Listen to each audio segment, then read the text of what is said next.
Okay, so we're going to be looking at putting a couple of modifications into this Vox V847 wah-wah pedal. As you can see, we've got it all opened up, so you can see what's going on inside. What we're going to do is replace this switch here, the foot switch that's actually underneath the pedal, so that we can install true bypass switching, which is going to help to isolate the pedal from other effects and also the amp when it's not being played. That can help to prevent loading down the other components and the input stage. And we're also going to install a switch that's going to let us change the sweep range of this pedal. So we'll be able to set it at a lower sweep range, two different options, so that you can go from the original settings down to effectively a bass wah pedal and then somewhere in between the two to give it a bit more flexibility. So this modification is basically based on information from this website. As you can see, if you actually look on there, the circuit board is slightly different for the V847 to what you can see here. So that's made it a little bit trickier trying to figure out which components we're looking to fiddle around with. But basically, as you can see here, I've actually soldered on a couple of component legs to this capacitor, and that's because this is one that affects the sweep range. So that's what we're going to be starting off with, and we're going to show you how to actually change that sweep range by installing some new capacitors. So, as we said, we're looking to move the sweep range down first. So we'll just give you a quick demo of the different sounds at sort of either end of the sweep range so you can hear what's going on. So this is with the toe of the pedal all the way down, so this is the highest frequency that it sweeps up to in its normal setting. Okay.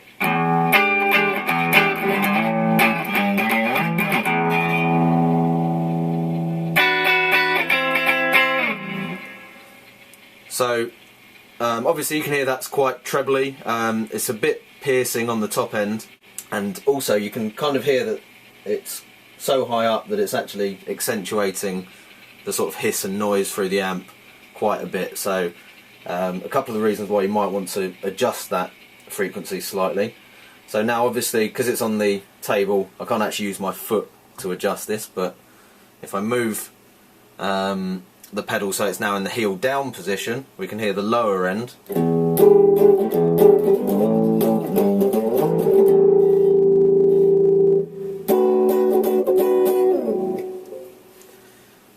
And obviously that's quite bassy, so that's showing you the extreme end of the sweep range with its standard setting. So what we're going to do now is add in an extra capacitor by basically connecting it up in parallel.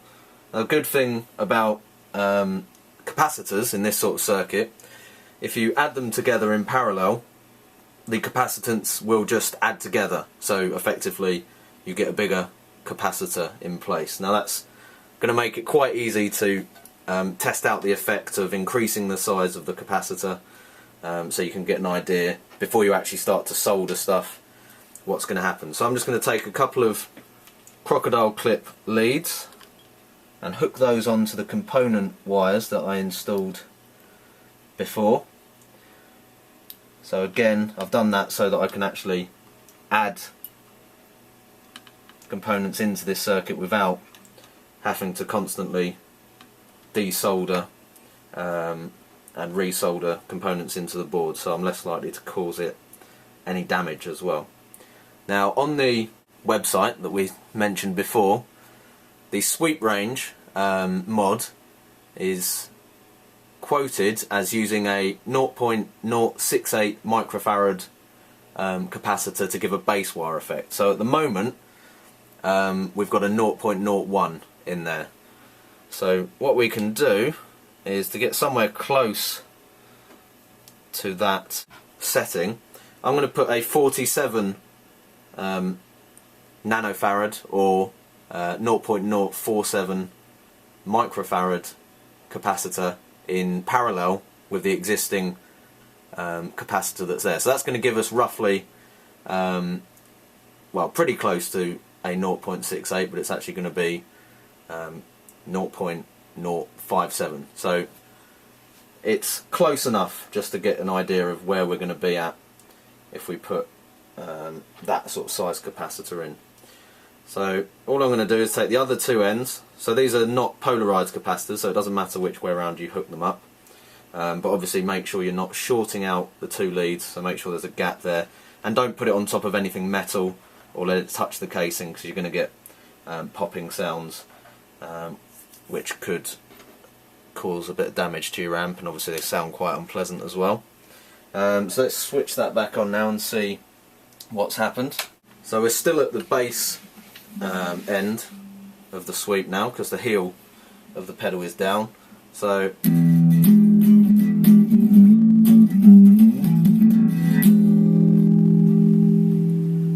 you can hear that is quite a bit deeper, but you'll probably notice more of a difference at the kind of treble end.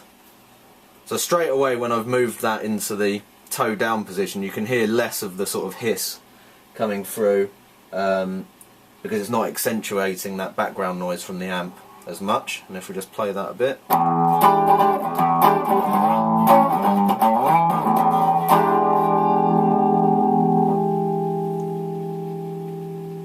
so you can hear a big difference there between the top end when we've installed that larger capacitor in parallel.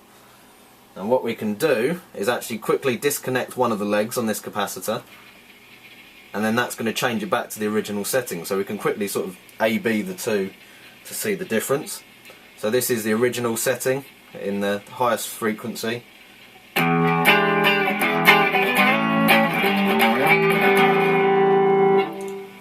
And now I'm just going to hook that back on. Just be careful doing this because it can pop. Okay, and this is back to the sort of bass wire type frequency range. Okay, so you can definitely hear a big difference there between the two. What we can do is obviously use different component values, so I've got a range of capacitors here that I can hook in and see what the different effects are. So obviously the smaller sizes will show you the different sort of sweep ranges that you're going to get for different capacitance values. The bass one there is probably a little bit too low for me if I'm going to be using it for guitar, so we'll just go through a couple more of those. So I'm now swapping out the 47 nanofarad capacitor with a 33. So now let's hear the difference with this one.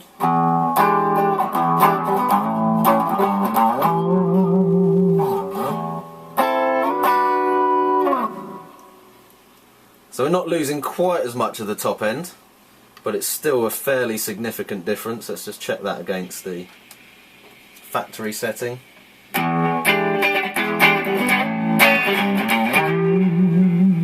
So again, loads of treble on that one, and this is with the higher capacitance value.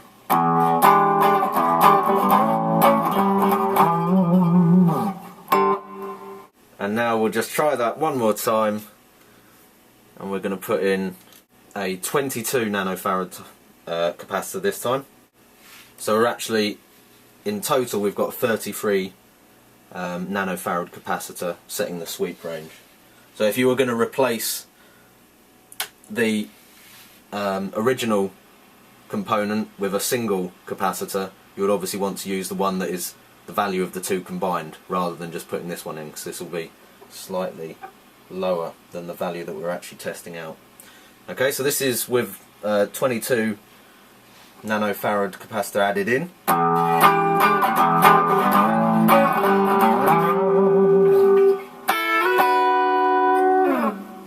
So we're starting to get a bit more of the treble coming through with this one, but it's definitely not quite as sort of screechy at the top end as we have with the original setting.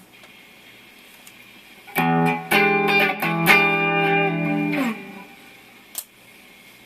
again, you can still hear a bit more noise coming through when we've got it set to the original value. Okay, so I'm going to install a switch that now allows us to go through and select the 3 different values from the original setting between 2 others. So we're probably going to go with the 22 and the 33 as the 2 that we're going to install as the sort of options there. And that's going to give us a fairly flexible range of sweep frequencies to work with. Okay, so I've now taken these 2 capacitor values that we want to put in as our switching options, and I've attached them to this switch here. Now this is a on, off, on switch, which is quite important.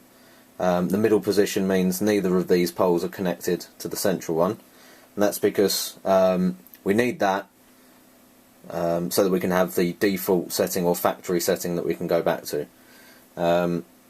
The other 2 will switch between the capacitors and take them back to the circuit board down this lead here. So the idea is we'll put the switch in at the top here, just behind the pedal switch, and then the capacitors where the 2 legs have been joined together will connect to one of the pins that I've soldered on to the original capacitor, and then the return lead here will go onto the other pin. Or that's the idea anyway. So this has now got the switch installed, and as you can see we've got the 2 capacitors sort of just mounted off the board here, connected to one end of the actual capacitor that's on the board, and then they go to the switch back here,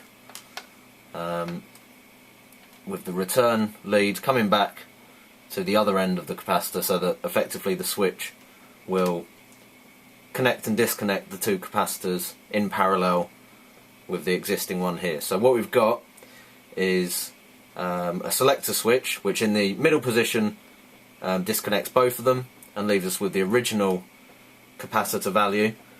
To one side we've got the 22 nanofarad added to it, which gives us a 33 nanofarad capacitor here effectively, and on the other side a 33 nanofarad, which gives us effectively a 43 nanofarad in the middle. So we've got 2 slightly different frequency ranges or sweep ranges added to the original. So we'll just show you that working at the moment. Now, one thing with this modification, you do need to switch the pedal off, or the amp off, before you switch between the 2 modes, because otherwise you can get a bit of a popping sound. So make sure you do that.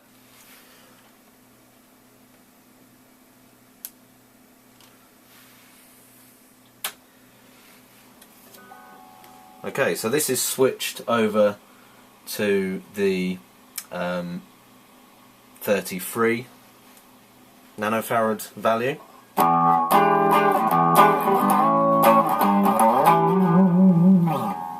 And then we'll just switch back to the centre. It doesn't pop when you switch it back to the original one.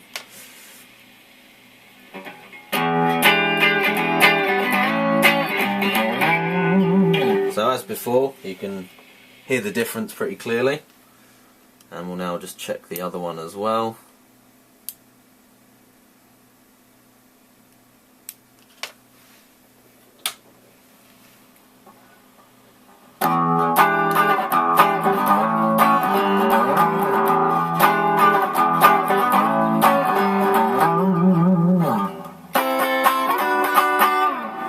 So there's our 22 value, and then back to the middle again.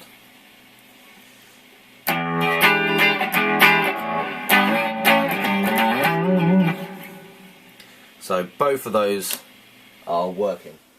So we're now going to look at setting up the true bypass switching, which is going to mean replacing this switch here.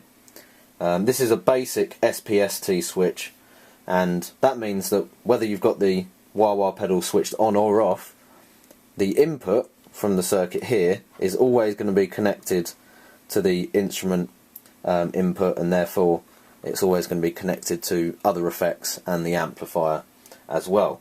And that's what's going to potentially cause the components here on this board to actually load the circuit and cause us tone issues, that sort of thing. So to do true bypass switching, so the minimum you're going to need is one of these double pole, double throw switches.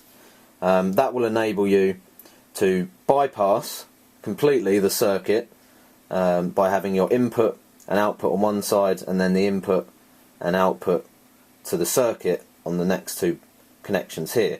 So when it switches up, the input and output for the guitar and the amp are joined together. When it switches down, it runs it through the circuit. So that's a double pole, double throw foot switch there. This one is a 3-pole double throw switch, and I'm going to use one of these because this will allow me to also connect up an LED. So we're going to install an LED as well, which is a little extra modification that we didn't really mention at the start. Okay, so here's the pedal with the bypass switching installed, and I've also actually drilled in the holes for the sweep range switch and the power LED as well.